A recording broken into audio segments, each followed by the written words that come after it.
accueillons maintenant Gaëlle sur l'antenne d'Europe 1. Bonsoir Gaëlle. Bonsoir. Bonsoir. D'où nous appelez-vous Gaëlle et quel âge avez-vous? De Bossy-sur-Claise en Indre-et-Loire et j'ai 36 ans. D'accord. De quoi voulez-vous me parler Gaëlle? De l'exploitation de mon conjoint. On a la listeria et on s'est retrouvé en fait sans aucune solution. C'est-à-dire qu'on a donc le lait qui a été contaminé. C'est une bactérie qu'on a sur l'exploitation qui est arrivée comme ça. Et en fait, on se retrouve depuis le 4 mars sans aucun revenu, puisqu'on n'a aucune aide de l'État par rapport à ça. Et voilà. Donc, j'ai essayé de faire remonter un peu tout ça pour trouver des solutions et qu'on puisse nous aider. D'accord. Mais alors, vous êtes exploitant d'une ferme donc d'élevage, hein? C'est ça, oui. Et expliquez-nous la listeria en fait. C'est quoi? Ça vient d'où? Quelles conséquences là a sur le bétail? C'est une bactérie. Ça vient d'où? On ne sait pas. En général, ça vient de la terre, mais là, on n'a même pas déterminé d'où ça venait.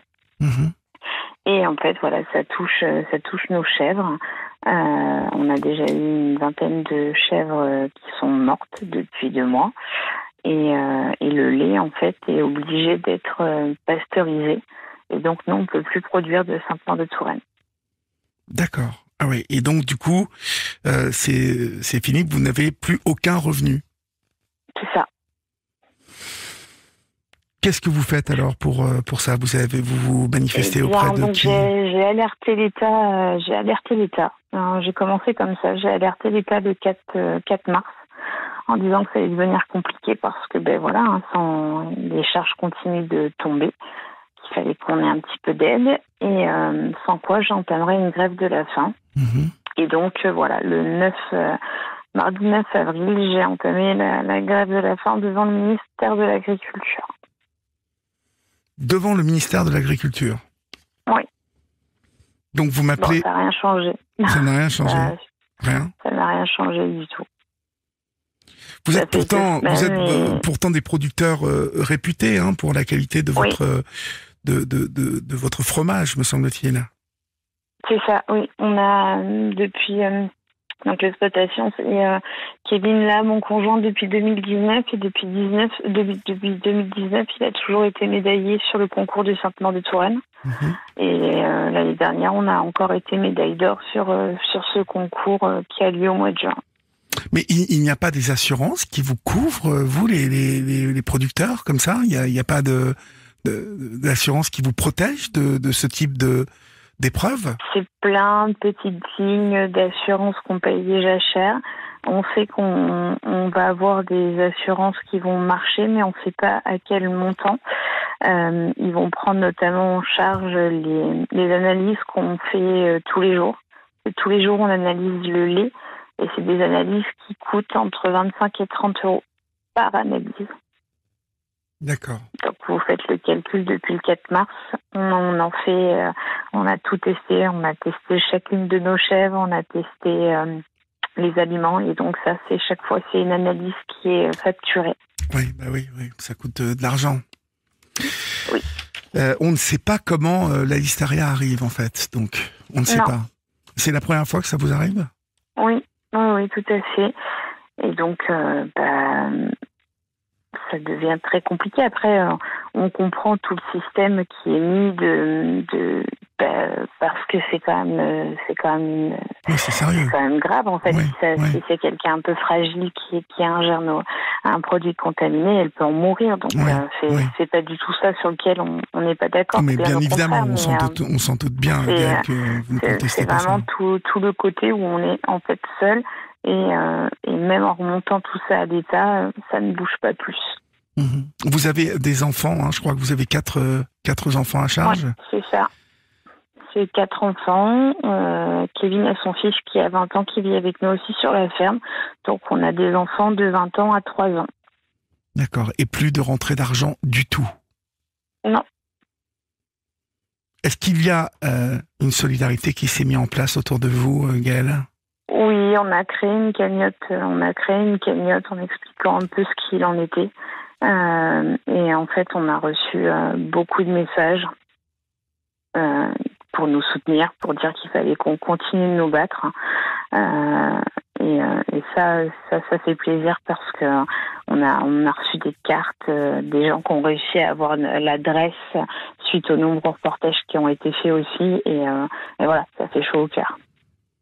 Mais la cagnotte, il y a un peu d'argent qui rentre dans cette cagnotte? Ouais, là, à l'heure actuelle, on a réussi à obtenir un peu plus de 20 000 euros, Oui. qui a payé un reste à charge des salaires, puisqu'on a mis nos salariés, 3 salariés au chômage partiel. On avait un reste à charge d'environ 2 000 euros. Mmh. On a 2 500 euros d'énergie par mois à payer.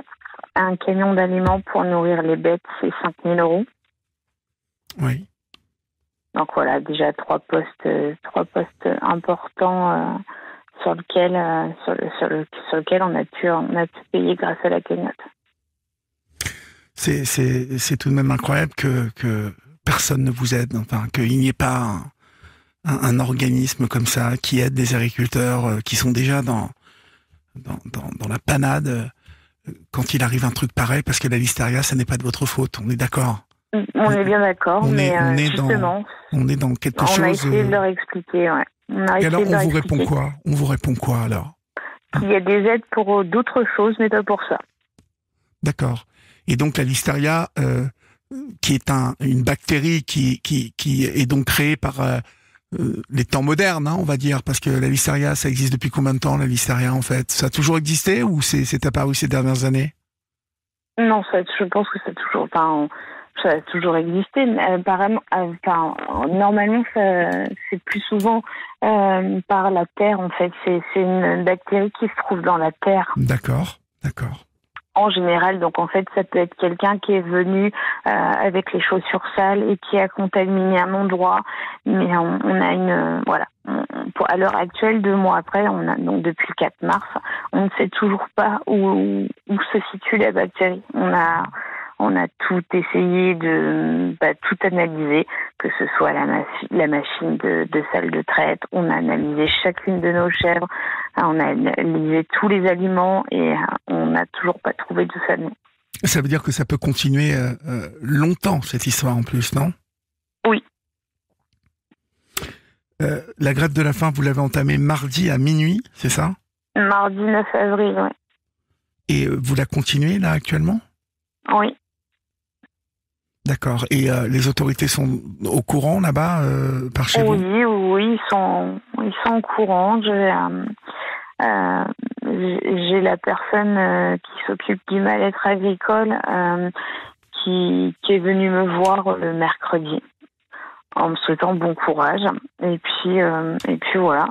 Et au bout de quelques jours, le lundi, Kevin les a rappelés en leur disant que c'était quand même assez culotté de leur part, et pour quelqu'un qui était censé faire remonter tout le mal-être agricole, de pas plus se préoccuper de ma situation, entre guillemets. Oui. Et il lui a répondu gentiment que c'était lui l'agriculteur et pas moi, et que si je souhaitais mettre ma vie en danger, c'était mon problème. D'accord. Il y a quand même...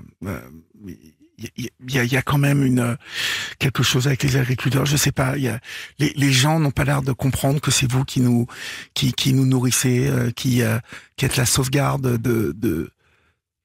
qui êtes la dernière muraille alimentaire de notre pays. Et je ne comprends pas comment on peut continuer à vous maltraiter comme ça. Votre conjoint, quand vous avez décidé de faire cette grève de la faim, qu'en a-t-il dit? Il ne devait pas être totalement d'accord avec ça, non? Non, il n'était pas d'accord du tout. Sauf que c'était pour moi une manière, entre guillemets, un peu pacifique de faire entendre ce qui n'allait pas. Parce qu'on a été contacté aussi par 2 syndicats qui voulaient nous soutenir et lancer des mouvements pour faire entendre, mais on n'était pas OK sur ce sujet-là, parce qu'il y a toujours des dérives et de la casse, et que c'était parce qu'on voulait refléter, en fait. Donc voilà, c'était c'était pour moi la solution, enfin la solution, oui, la solution pour faire entendre un peu notre histoire. D'accord. La cagnotte est toujours ouverte. Vous pouvez nous donner l'adresse de la cagnotte, s'il vous plaît? Alors, c'est Sauvons mes chèvres. Et voilà, dessus, il y a la photo, il y a une photo de Kevin en train au milieu de ses chèvres. D'accord. Sauvez nos chèvres. Sauvons nos chèvres. Sauver ou sauvons? Sauvons nos chèvres. Sauvons nos chèvres. Et il n'y a pas de .com, de .org. On vous trouve où? Non. C'est vraiment... c'est sur Litchi. C'est comme ça que ça s'appelle, d'ailleurs. Mais depuis le 9 avril, vous n'avez rien mangé. Gaëlle, vous êtes dans quel état, là? Je suis fatiguée. Je suis fatiguée. Je dors beaucoup parce que je continue à travailler aussi. Donc, voilà. D'accord. Je ne sais pas quoi vous dire de plus que de faire attention à vous, parce que le jeu, bien évidemment, en vaut la chandelle, mais vous mettre en danger, est-ce la bonne solution, Gaëlle? Je sais pas, je peux pas, j'ai pas la réponse. On a essayé de m'en dissuader parce que à chaque fois que je suis redescendue du ministère, on a été convoqués par la gendarmerie du secteur pour des auditions libres. La dernière c'était vendredi dernier, qui m'ont dit que c'était pas la solution. Que grosso modo, si j'étais pas enchaînée à un poteau devant le ministère, ça n'apporterait rien de plus. Mais voilà, au moins j'aurais pas de regrets. Je me dis qu'on aura tout essayé pour sauver nos chèvres, effectivement, et qu'on se sera battu jusqu'au bout. Écoutez, je vous souhaite bon courage, bien évidemment. Tenez-nous au courant de l'évolution des choses quand même, parce qu'il faut bien évidemment qu'on continue à vous suivre. N'hésitez pas à nous tenir au courant, et on sera là pour vous. En tout cas, on essaiera d'être là. Et on va essayer de vous supporter, d'accord? C'est gentil, merci beaucoup. Je vous en prie. Courage à vous, au revoir. Merci, au revoir.